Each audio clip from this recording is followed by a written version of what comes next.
सुनहरी रोशनी से जगमगाता था वो दौर जब हिंदी सिनेमा में सुरों की रानी लता मंगेशकर और जादुई आवाज आशा भोसले का दबदबा था। लेकिन इन्हीं दिग्गजों के बीच एक ऐसी आवाज उभरी जो नाजुक थी, मधुर थी और दिल की गहराइयों को छू लेने वाली थी। वो थी सुमन कल्याणपुर।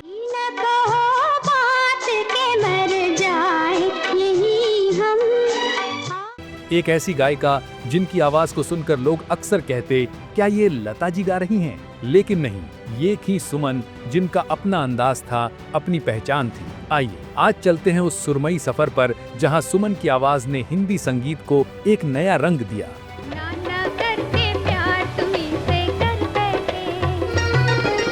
28 जनवरी 1937 ढाका की धरती पर एक बच्ची का जन्म हुआ। 5 बहनों में सबसे बड़ी, और नाम रखा गया सुमन हेमा दे। ये वही ढाका था जो उस वक्त ब्रिटिश इंडिया का हिस्सा था और आज बांग्लादेश कहलाता है। साल 1943 परिवार ढाका से मुंबई आ गया। मुंबई सपनों का शहर और संगीत की दुनिया का धड़कता दिल।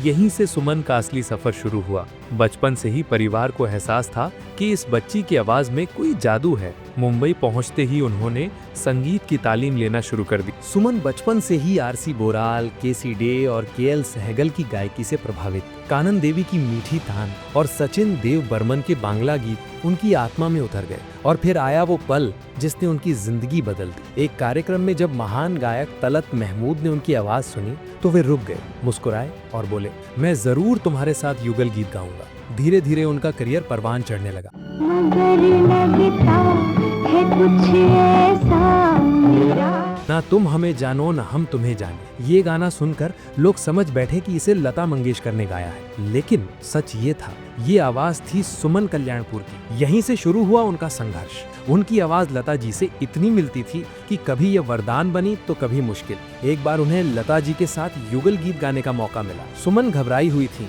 लेकिन संगीतकार हेमंत कुमार ने उन्हें समझाया, याद रखना कभी ऊंचा मत गाना और सबसे जरूरी लता की नकल मत करना, बस अपने दिल की सुनना। फिर आया वो दौर जब मोहम्मद रफी और लता मंगेशकर के बीच मतभेद हो गए। दोनों ने साथ गाना बंद कर दिया। ऐसे में रफी साहब की आवाज के साथ सबसे ज्यादा जिसने जगह बनाई वो थी सुमन कल्याणपुर। उनका गाया तुमने पुकारा और हम चले आए आज भी अमर है। तुमने पुकारा और हम चले आए।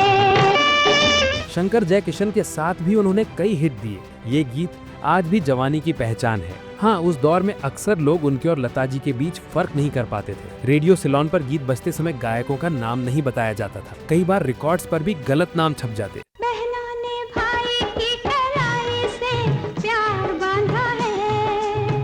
लेकिन इन सब के बीच सुमन कल्याणपुर ने अपनी पहचान बनाने की लड़ाई जारी रखी। जब लता जी व्यस्त होती या बजट कम होता तो यही आवाज सुनाई देती।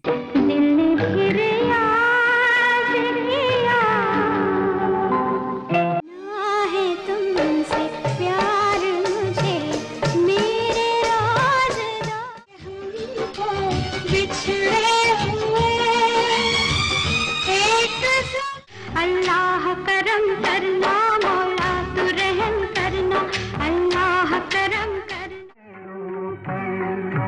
शाम का बसेरा है, बाहर भी तू है, तू ही मंज़िलों में जाने तमन्ना। 1958 में सुमन ने रमणानंद कल्याणपुर से विवाह किया। शादी के बाद उनके पति हर रिकॉर्डिंग और हर स्टेज शो में उनके साथ खड़े रहे। उनकी एक बेटी हुई चारुल अग्नि, जो आगे चलकर अमेरिका में बस गई। शादी और पारिवारिक जिम्मेदारियों की वजह से उनका करियर धीरे धीरे धीमा हो गया, लेकिन उन्होंने कभी शिकायत नहीं की। उनका मानना था, जो गाया दिल से गाया। संगीत की दुनिया ने उनके हुनर को सम्मान भी दिया। उन्होंने 3 बार सुर श्रृंगार संसद अवार्ड जीता। महाराष्ट्र सरकार ने उन्हें लता मंगेशकर अवार्ड से नवाजा और मिला उन्हें गदिमा अवार्ड। हाँ, सुमन कल्याणपुर शायद उस दौड़ में पीछे रह गईं, जहां अवार्ड्स और ग्लैमर ही पहचान थे, लेकिन असली शोहरत मिली उन्हें लोगों के दिलों से। दिल एक मंदिर है, तितली मेरी लाडली, हीरे की कनी मेरी लाडली, की किताब कोरी है, कोरी ही रहने, नाम ले ले किसी तेरे में, तेरा नाम ले ले। अलग अलग संगीतकारों के साथ सुमन कल्याणपुर ने गाने गाए जो काफी मशहूर हुए। जैसे उनमें से कुछ सुमन कल्याणपुर शंकर जयकिशन के साथ लोकप्रिय गीत। एक है आजकल तेरे मेरे प्यार के चर्चे, ब्रह्मचारी 1968। और लक्ष्मीकांत प्यारेलाल के साथ भी सुमन कल्याणपुर के कई लोकप्रिय गीत हैं।